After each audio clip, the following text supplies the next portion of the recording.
Hi there. Welcome, welcome. It is November and I am going live again on LinkedIn as well as YouTube and Facebook because I can do that now. It only took several months, maybe more, but we'll take it for the win that it is. It's Thanksgiving month. It's November, so we should be grateful. So I'm grateful to be able to go live.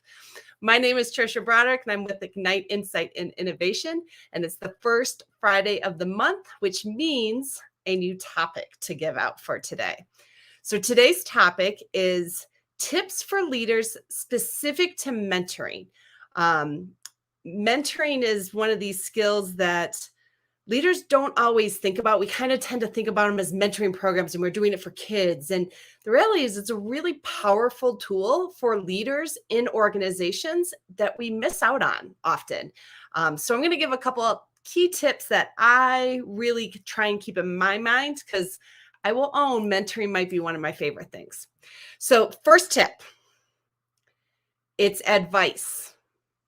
As a leader, especially if you're a manager in this particular case, but as a leader, if you are trying to mentor somebody, you have to respect that you are giving advice. If you expect them to do whatever you are saying, then that's not mentoring. That's training. You can be directive with it. But if when you are mentoring, you are only giving advice, they can choose not to use it. They can choose to hear it and decide to do something else.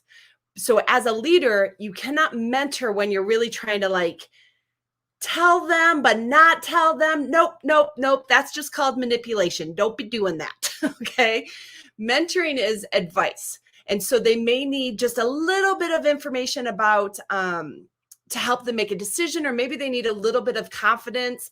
Whatever it is, you're giving them a little bit of something and then helping them to make their decision. So one of the questions that I'll ask back is, what's going to work for you? Or how will you make this decision? Or how can I support you in this decision? Make sure that it's clear that it's their choice and you're just providing some advice. Tip number 2, I said it just a second ago, but I want to really reinforce it. Give just a little bit.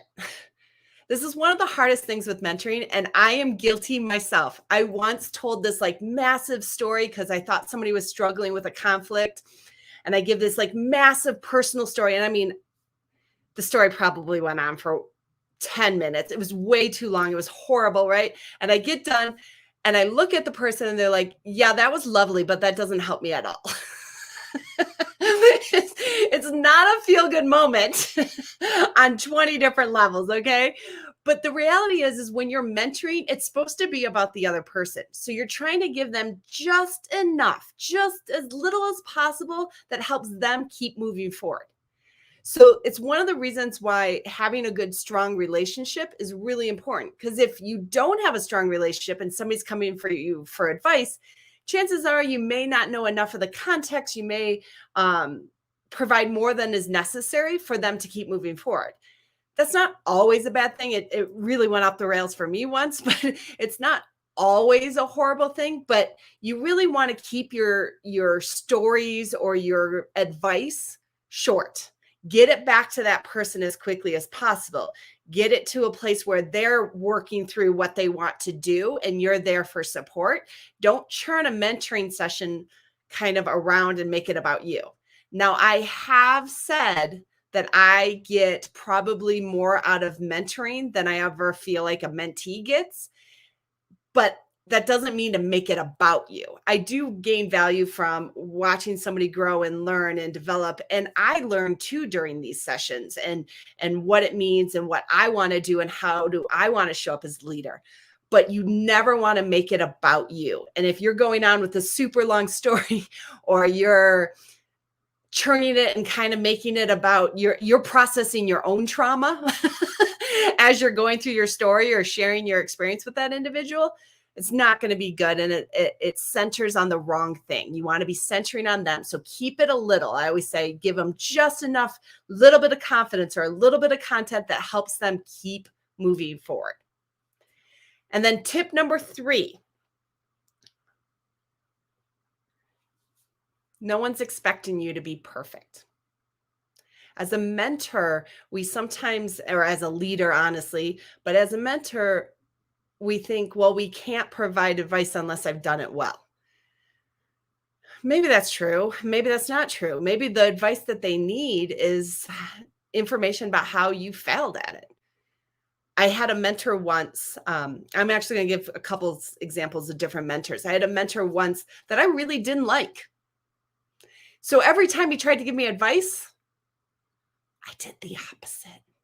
That was less mature Trisha, right? I probably wouldn't do that today. But less mature Trisha would do whatever he said the opposite, even if I agreed with him, because I just didn't really trust or like him, which means I can't receive advice from him. I had one mentor that always was perfect, like never seemed to have stories of where they failed, where they messed up, where they did anything. They always knew exactly what to do, how to do it, and and it seemed simple. The problem I had with that was it was intimidating. It was overwhelming. It was honestly a little demoralizing because I just never felt like I could live up to that. And then so I may have gotten content knowledge more, but my confidence was going down as I just felt like I wasn't going to be able to achieve at that same level. So you don't want to present yourself as a mentor as this perfect non-issue thing. On the other hand, you don't want to go to the other extreme of you're just a mess at all times and you never get anything done, because then I have a hard time, trusting that your advice is quality advice that I want to give. So there's a balance in there. What I have to do when I'm mentoring is I try to think of like, what are stories that are good for me to share? What are stories that I'm willing to share? What are stories that I've worked through emotionally and psychologically that I'm able to share and not center around me? And I have what I often call like my story catalog, right? It's like a time when I was afraid of failing, a time where I struggled with a conflict, a time where I succeeded and didn't think I was going to, right? And I just have all these different scenarios that a lot of people are going to face multiple times in their career. And I think about, what would I tell somebody? What would I be willing to share my experience with? And can I do it quickly and make it about them, but still willing to be vulnerable and honest and be able to create a connection? Because so often great mentoring, yes, sometimes it's a little bit about the content knowledge that you may need to share for somebody. But if it's too much content knowledge, chances are you might need to do some training or actual, directing if you really had to. But more times than not, mentoring, it's about helping to build that confidence. And so if you can create that connection, you can create that vulnerability, you can give somebody a boost and excitement and inspiration, you're halfway there. Like that's the part that helps somebody take that next step forward, make a decision for themselves, decide how they're going to go forward. And that's the power of mentoring, and why I just wish more leaders would do it on a regular basis. You don't need to be the person deciding. Let them make that decision going forward, but help them, be there for them, support them in their decision. And it's kind of cool what you can see happen from it. So those are some of my tips. There's a lot of different techniques out there in terms of actually delivering mentoring and things like that. And I'll leave that to you for now. These are just to kind of highlight what you should keep in your mind as a leader while you're mentoring. So hopefully that was helpful. As usual, quick and to the point with these, because I don't like talking to myself. So I'm contemplating next year actually doing one where it's these quick ones that give just a few tips, and then also doing ones where I'm talking with somebody, because that's so much better than me just staring at this camera and talking to myself. That's just not my cup of tea. So what do I have coming up? I have, let me look. I wrote it down because mature Trisha. I do have an advanced CSM next week that's focused on facilitation, but I'm pretty sure it's full. It's through the Agile Arizona conference. So even if the certification course is full, the conference itself, I highly recommend you check it out. If you weren't able to get in that one, my next one is I'm partnering with, and I'm going to blank on the name, but I'm doing it in February. And Dr. Dave is running it, but I'm blanking on the name of it.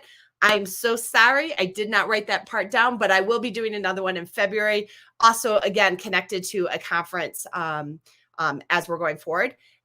The other one that is still this year is a Leading Amazing Teams, which focuses on coaching skills for leaders that I do with my friend and colleague, Jake Calabrese.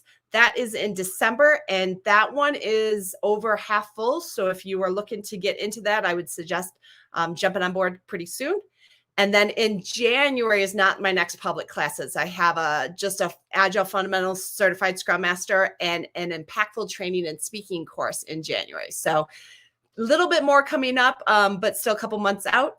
Otherwise, I'll be back one more time for the beginning of December. Have a great rest of your day. Bye.